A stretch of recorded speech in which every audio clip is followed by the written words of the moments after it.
What is up, everybody? Dave Schmittou here. It has been a while since I have gone live here on the Teach Better Teams feed, but I'm excited to be able to talk and share with you all just a little bit. So sit tight. In about 30 seconds, I'll let you know why I'm here, what I'm talking about, and I hope that you'll join the conversation.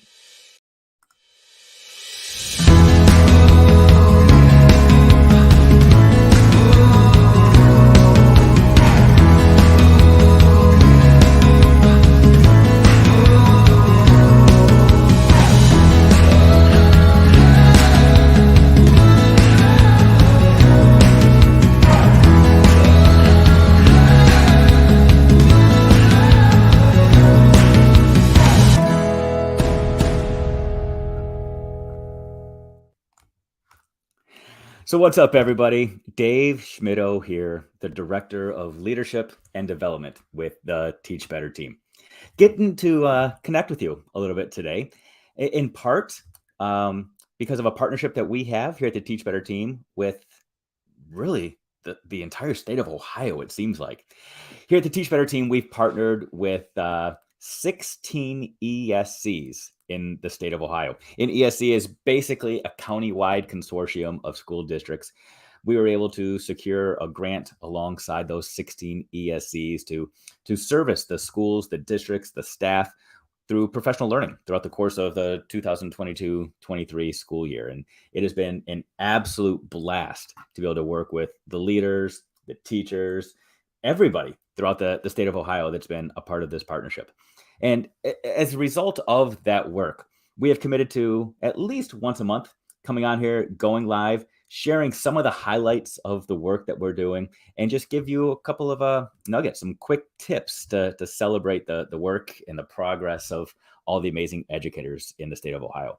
And today, I get the opportunity to talk a little bit about some of the work that I've been able to take part in the state of Ohio. It's been an absolute blast as we dive in and really get to explore and celebrate the amazing educators that are doing the right work for the right reasons. But as we all know, it can get extremely overwhelming.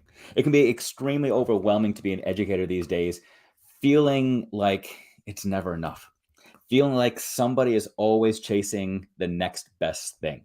You know, I've been in education now for 25 years.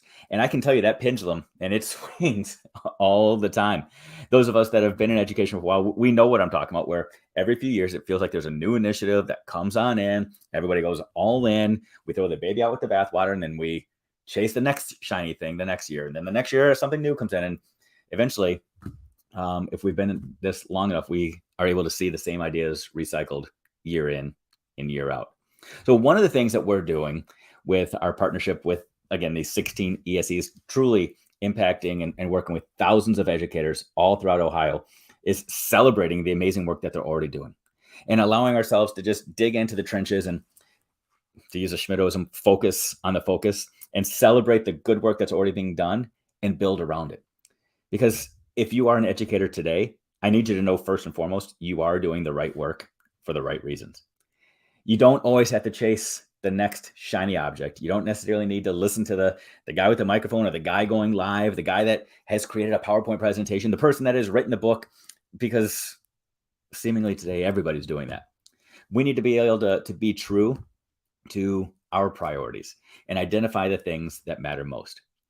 And in my time working with all of these educators across the state of Ohio, I've had the opportunity to do that in part, just sit down with people and celebrate who they are and what they're doing, but also help them refine their basics.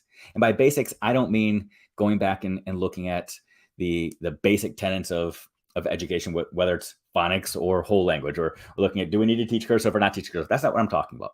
I'm talking about truly simplifying what it means to be a teacher. It seems like year in and year out, we're just piling initiative after initiative after initiative on our backs.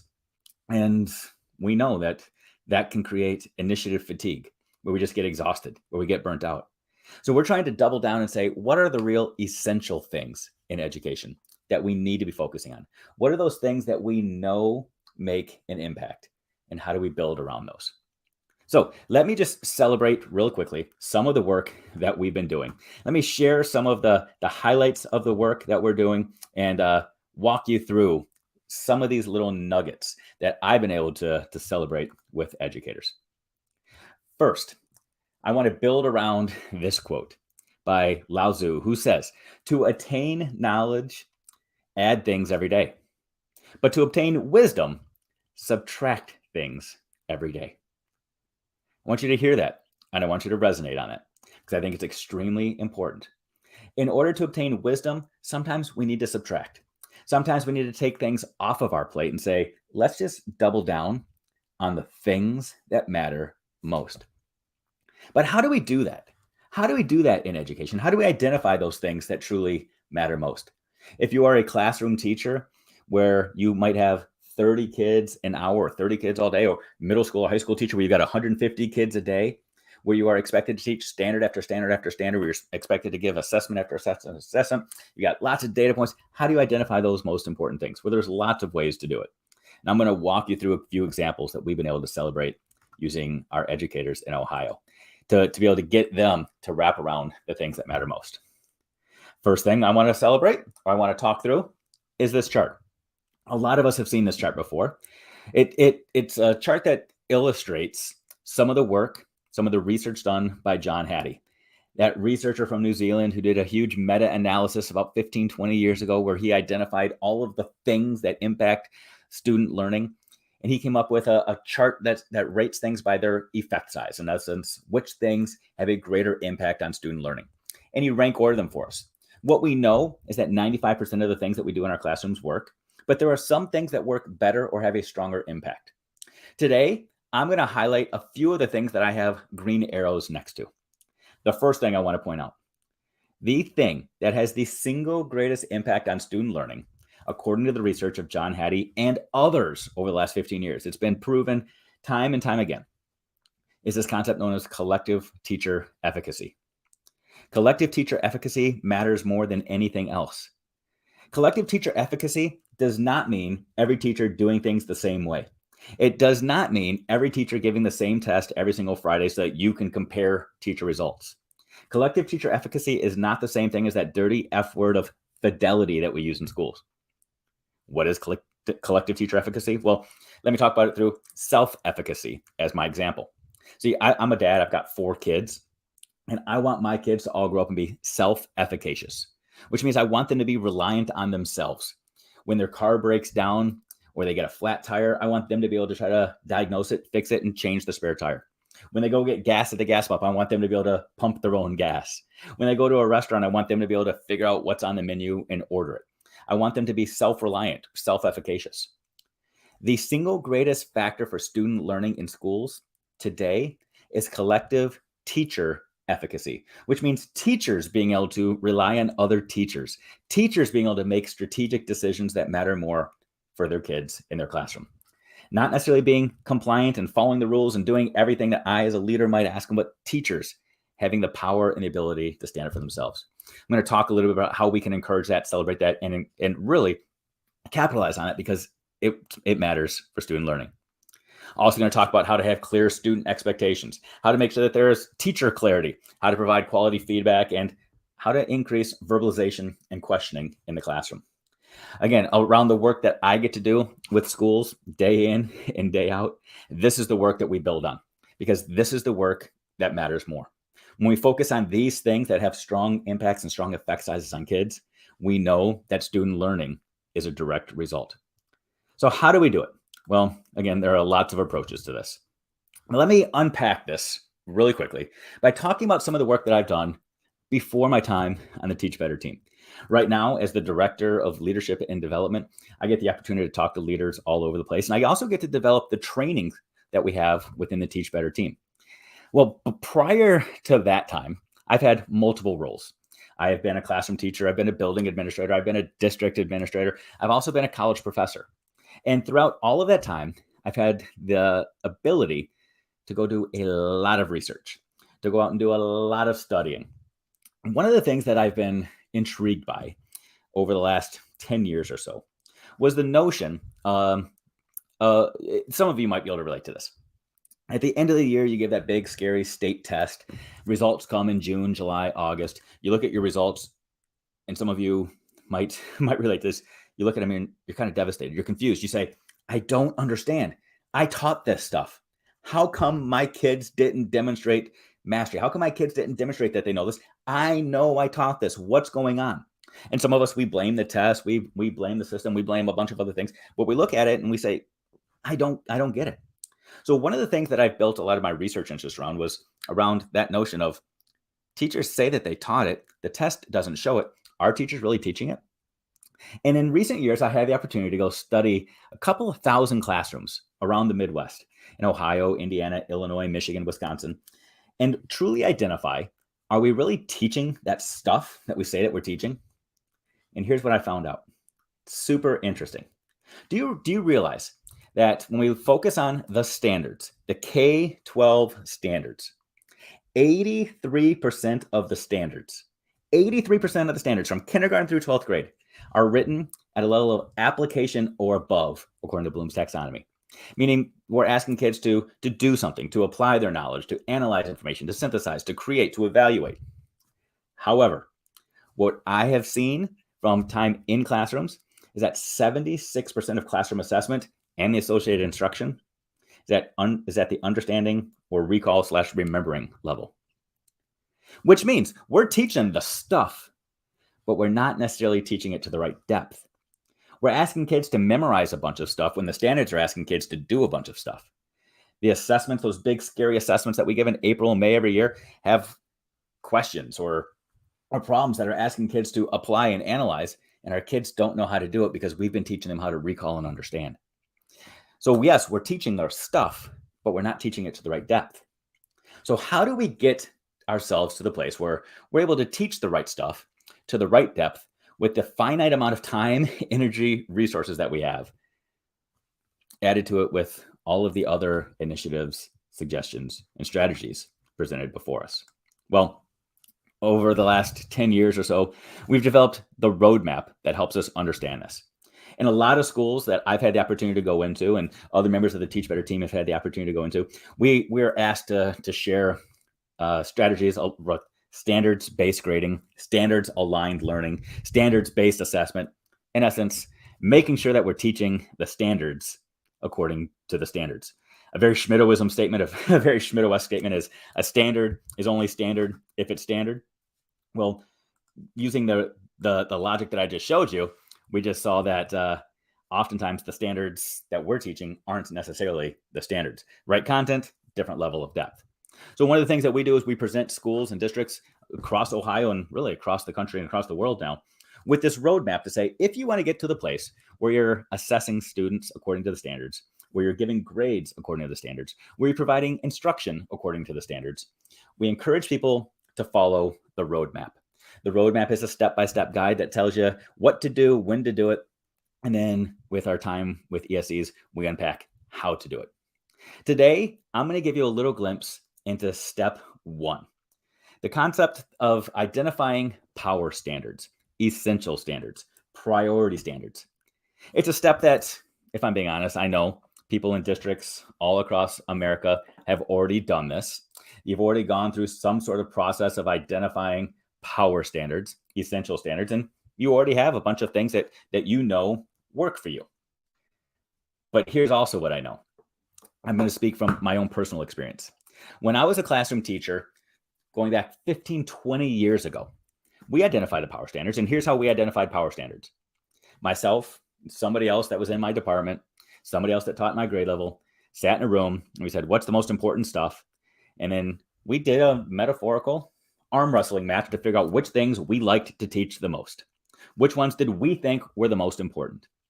Which was cool. I mean, it allowed us to teach to our passions and our interests. But the reality is, just because I thought it was important didn't necessarily mean the people at the state level thought it was important. The people writing the assessments thought it was important. Or even the other person in my department or grade level thought it was important. It just simply meant I was sitting down and trying to prioritize what I valued.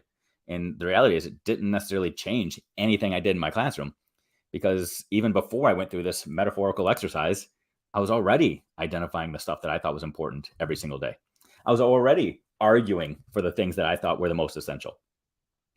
So how can we create another process that allows us to leverage the stuff I showed early on with collective teacher efficacy, allowing teachers to make the decisions that matter most, encouraging collaboration, adding to teacher clarity, student clarity, while also creating power standards, priority standards, the first step in having standards aligned instruction and standards-based grading? Well, here's the trick. Here's the protocol that I introduce to staffs and to teachers everywhere. So one thing I want you to recognize, I want you to focus in on these two numbers, 257 and 1431. 257, what does that number represent? 257 represents the number of standards a sixth grader is expected to master in the 4 core subject areas. If you live in a state that has its standards built off of the Common Core, whether you still subscribe to the Common Core or some sort of state iteration of the Common Core, 257 represents the number of standards a student is expected to master in 6th grade. Why 6th grade? Just simply because it's smack dab in the middle, not because it's any kind of outlier. 257 standards in the 4 core of math, science, social studies, and language arts. That equates to a student being expected to master a standard every 0.7 days. What does 1431 represent? Well, that's the number of standards students are expected to master if we throw in the 3 most popular electives of music, art, and PE. Now, if you're like me, you see those numbers and you say, that is impossible, Dave. There's no way a kid can master a standard every 0.7 days, 257 standards in a year. And I say, you are absolutely correct. There is no way, especially if we're asking our students to master the standards to the level of depth that we're asking them to master them, of application, analysis, synthesis, creation, evaluation. Getting students to master 257 standards in 1 year, that is absolutely staggering. I agree, Facebook user.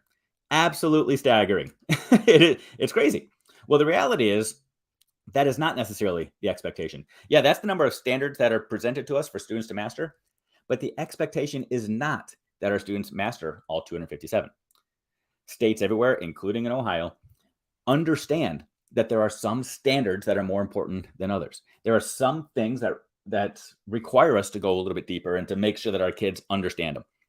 And there is a little formula that I can introduce to you really quickly today. This is the nugget of all nuggets. If you're a person that takes screenshots of things, this is the thing you need to take a screenshot of, because this is the secret sauce. Thinking about 257 standards, knowing that you can't teach them all. Some of us would go about this a couple different ways. Some of us would just simply say, okay, I'm just going to start plowing through and get through as many of these standards as I can in any given year. If I get through 100 of them, great. If I can't, great. And then just knowing that there are some things I won't ever get to. Some of us say, which of the standards do I like best, which is fun for you, doesn't necessarily require that our students are going to learn, quote unquote, the right stuff. But a protocol that you can use to make sure that you are focusing on the right things, allowing you to focus on the focus and identify the power standards, the priority standards, the essential standards that matter most to you, is to follow a protocol called the LED protocol. LED is an acronym, LED. Here's what I want you to do.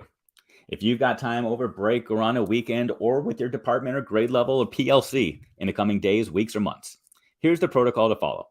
I want you to pull out your standards for your grade level and your subject area. Literally have a paper copy of your standards in front of you. And I'm going to ask you to read through your standards 3 times. The first time you look at your standards, I want you to look at them through the L lens. L stands for leverage. Leverage means it's transferable. A standard that is leveraged means you might be a language arts teacher, but as you read this standard, you think this is a standard that might actually help a student be successful in social studies or science or math, some other department, some other subject area within your grade level. If it is a standard that you think has leverage, as you're reading through the standard on your little sheet of paper, just give it a tally mark, give it a 1 point for having leverage. If you're not sure, if you look at something and say, I think this has value to another department, another subject area, and you're not 100% sure, guess what you can do? You can go ask. Oh, yeah, you can have a conversation with somebody in a different subject area, different department. We'll talk about that later on. But go through, and if it has leverage, you give it a point. Very binary. Got it? Don't got it. Second time you read through it, I want you to focus on the E in LED. The E stands for endurance. An endurance standard is a standard that you teach in your grade level that you see as almost a prerequisite for success at another grade level later on. I don't say later on in life because if you're like me, you justify everything you teach by saying this could help you later on in life because you never know what job you're going to get. And we just teach a bunch of random things because it could help a kid later on in life when we have no idea what their lives are going to look like. But we do know what the expectations for curriculum, content standards, so on and so forth look like K-12. So we look at it through the lens of, will this help you be successful later on in school at another grade level? If you teach a standard that you believe is a prerequisite for success later on, it has endurance. Again, you give it a point. Now, I used to look at this the opposite way. I used to look at my standards and say, there are some standards that end with me. And if I don't teach it, nobody else will. They'll never get it from me. And I used to think those are the most important. It's actually the exact opposite. So if you really think about it, we're teaching some standards that we're saying a kid should be able to master by the time they're 10, 11, 12 years old, and it'll last them for the rest of their lives. If that's the case, it's not that essential for you to teach it this year. It's not that important for them to master it with you. Instead, we're going to be focusing on the standards that require endurance, meaning they're going to build on it later on. So you need to teach the foundations of it with you.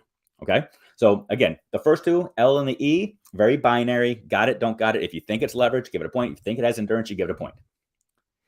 The last piece of this in the lead protocol, the D stands for depth. Andrea, I'm glad you think this is helpful. Thank you for that. The depth on this side of the equation is going to focus on Bloom's taxonomy. Bloom's, for a few super important reasons that we don't have time to unpack today. But in essence, goals, objectives are written according to Bloom's.